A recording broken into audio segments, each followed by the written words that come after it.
Hello and welcome to Cultural Wealth Wednesdays. I'm thrilled you joined us today for what I believe will be a transformative conversation about recognizing, honoring, and leveraging the incredible assets that exist within our diverse communities. I'm Dr. Crystal L. Clemons, founder and CEO of Our Village Consulting, and I've dedicated over 15 years of my career to a simple but powerful belief. Every student, every family, and every community possesses incredible wealth that, when recognized and cultivated, can transform educational outcomes. As someone who has spent my career in school counseling and counselor education, I've witnessed firsthand how traditional deficit-based thinking can limit our vision of what's possible. But I've also seen the magic that happens when we shift our perspective to recognize the cultural wealth that surrounds us every day. Cultural Wealth Wednesdays is our weekly space to explore, celebrate, and learn how to leverage the diverse forms of capital that exist in our communities, what researcher Terry Yasso calls community cultural wealth.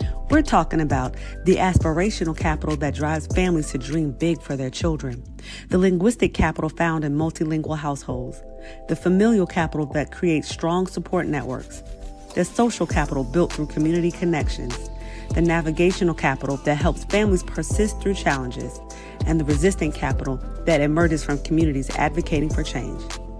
Each Wednesday, we'll dive deep into practical strategies for identifying cultural wealth in your school or community, building authentic partnerships that honor diverse perspectives, creating programming that builds on existing community assets, challenging systems that perpetuate deficit thinking, and developing your own cultural competence as an educator or leader. Cultural Wealth Wednesdays isn't just about changing how we think. It's about changing how we act. It's about building the kind of inclusive, asset-based educational communities where every child can thrive. So let's begin this journey together. Let's challenge ourselves to see wealth where others might see deficits. Let's build bridges where others might see barriers. Let's create the villages our children deserve. Welcome back to Cultural Wealth Wednesdays. Today we are going to look at a critical intersection that a lot of educational leaders miss, and that's neurodivergent students from minoritized and marginalized communities.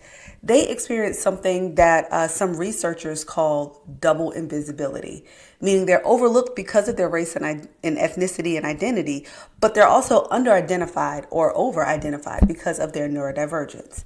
So today we're going to discuss how these students don't just face a lot of challenges. That's that deficit lens that we've been talking about.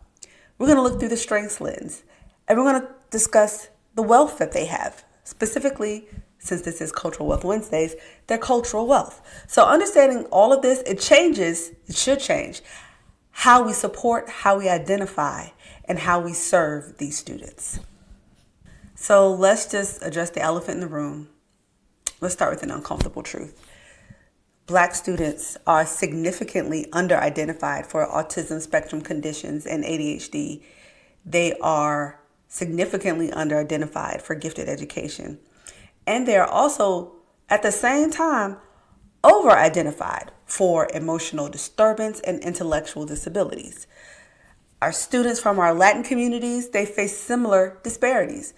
And Asian American students, when they're dealing with neurodivergence, sometimes they're dismissed a lot because they don't fit the quote-unquote model minority stereotype. But the traditional deficit approaches, again, these are traditional. This is what folks have been doing in education throughout and what still continues to happen today. We focus only on what's missing, right? The identification, the support, the services. What are they missing? But cultural wealth asks different questions. It asks, what strengths do these students bring? What cultural assets help them navigate schools that weren't designed for them? Because let's be clear, none of the schools were designed with minoritized and marginalized students in mind. What can their families teach us about supporting neurodivergent learners? Again, research shows that families from minoritized and marginalized communities often develop sophisticated strategies for supporting neurodivergent children. Even when they don't have formal diagnoses or access to professional services, that right there is navigational and familial capital in action. So the question isn't whether or not these students have cultural wealth, because we know they do. The question is, do we recognize it? So let's consider the Black student with ADHD, whose grandmother recognizes he learns better when he's moving. So she's been teaching him to study while bouncing a basketball since elementary school. She didn't need an occupational therapist to teach her and to tell her about this type of input. She just observed her grandchild, and she observed what was working, and she created solutions. Or let's think about the Hispanic family whose autistic daughter struggles with cafeteria noise. Let's be clear, y'all. If you've ever been in a cafeteria, I don't care what level, if it's elementary, middle, or high school, that cafeteria is loud, right? And so a lot of times our children with autism struggle with those loud noises. And so let's think about this Hispanic family whose autistic daughter has these challenges with loud noises, specifically in the cafeteria. And so her older siblings developed a system where they save her a quiet spot in the cafeteria and they bring her food, right? And so they are providing sensory accommodations without ever even using that terminology. They're just being great older siblings taking care of their younger sister, right? But that is familial capital, and it's the navigational capital. It's the sophisticated strategy for maneuvering through these systems that don't automatically accommodate neurodivergence.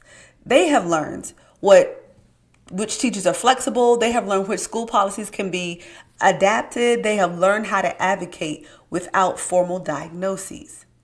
Here's the critical thing, though. This navigation shouldn't even be necessary. When we recognize this navigational capital, we should use it to inform how we redesign the system, not just celebrate the individual's resilience.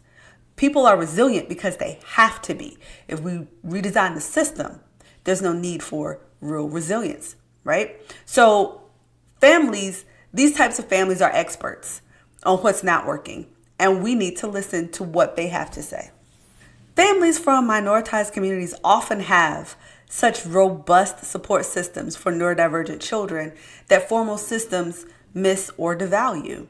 The aunt who takes your ADHD nephew every Saturday to burn off the energy at the park, or the church community that has learned to embrace your autistic son's vocal stems during services. The person who helps with homework because she understands your daughter's learning differences and she helps with the homework because she is one of your friends. Again, familial and social capital, providing what expensive therapy and formal support services may offer. But it's culturally grounded, relationship-based, and often it's more sustainable than clinical interventions at times. Now, I'm not saying dismiss clinical interventions by any means. I'm saying let's see how the support from their families and friends and community in that cultural wealth, how should that inform clinical and educational interventions? Some families choose to incorporate cultural healing practices, and these practices help neurodivergent children regulate and thrive, right? Like maybe traditional Chinese medicine or African American spiritual traditions. And again, as I stated earlier, these are not substitutions for evidence-based interventions at all. What this is, it's a way to fortify the formal support that's already in place. It complements the formal support that's already in place or should be in place. But again, the problem is that the schools often don't even recognize these forms of cultural wealth supports. We ask, what services does this child receive? But we never ask, what community support helps this child thrive? We value IEPs over informal family strategies. We privilege professional knowledge over cultural wisdom. And we wonder why we're hamsters spinning on the wheel, because we have not looked to the community from which this child comes. Neurodivergent children from multilingual homes, they possess a linguistic capital that schools often fail to leverage. Let's be clear. Okay, the autistic student who processes information better in his home language or first language. The ADHD student who uses code switching as an executive function strategy, because switching languages helps her refocus her attention. But again, schools, particularly in this country, see multilingualism as complicating neurodivergent assessment rather than recognizing it as a cognitive asset. We delay evaluations until students are English proficient. Meanwhile, they're falling through the cracks because they're not getting other supports that they need. Families also develop resistance capital through advocacy. The parents who keep pushing for evaluations when the school dismisses their concerns, yeah, them. The community members who organize to demand culturally responsive assessment practices. The families who have learned to document everything because they have been dismissed and gaslit too many times. That mother who brings her sister to IEP meetings because she knows the schools take her concerns more seriously when she's not alone. That's resistance capital. That's understanding the power dynamics and developing the strategies to navigate them. The father who's learned to frame his son's needs in ways that get school attention, even though it shouldn't be necessary. He's developed a linguistic resistance capital, right? The two together, knowing which words trigger services and which ones get dismissed. So what does cultural wealth informed leadership look like? First, you must address the identification disparities directly. Audit your referral and assessment data by race and ethnicity. Train your staff to recognize how neurodivergence presents across cultural contexts. Partner with families and community organizations to improve identification. Secondly, honor family strategies and cultural practices. When families share how they support their neurodivergent children, treat that as the expert knowledge that should inform the educational planning, because you are not the expert of that child, those children, that family, those families, that community, those communities. You're not the expert. When they come to you with what they do and how they support, that should inform how you support in that school. Create these IEP processes that explicitly invite families to share cultural strategies, not just respond to professional recommendations. Third, provide assessments and services in students' home languages. Multilingual neurodivergent students deserve support that recognizes their full linguistic capacity. Hire multilingual school psychologists, speech therapists, and special education teachers. Fourth, examine how neurodivergence and race intersect in discipline data. Here we go. Nobody wants to really discuss that as much anymore, but guess what? Just because you don't talk about it doesn't make it go away. Are neurodivergent students of color being punished for behaviors that would be accommodated if they were white? Let's ask the real questions and let's give the real answers. Are sensory needs, executive function challenges, and social communication differences being criminalized rather than supported? Fifth, create advisory structures that include neurodivergent individuals from minoritized communities. Not just the parents, also neurodivergent people of color who can share their experiences and expertise. Look to your community. Look to the surrounding community. So here is your Cultural Wealth Wednesday challenge. Examine your special education identification data by race and ethnicity. Where are the disparities? Where's the math not mathing? Then, here's the other part of the action that's important. Identify 3 families of your neurodivergent students from minoritized communities and ask them what cultural wealth, what strategies, knowledge, and support systems help their children thrive. We're going to continue exploring the intersection of cultural wealth and neurodivergence for the next few weeks. We're going to focus on how the schools can redesign systems to recognize neurodivergent cultural wealth. Now, don't forget to subscribe, hit the notification bell for Cultural Wealth Wednesdays.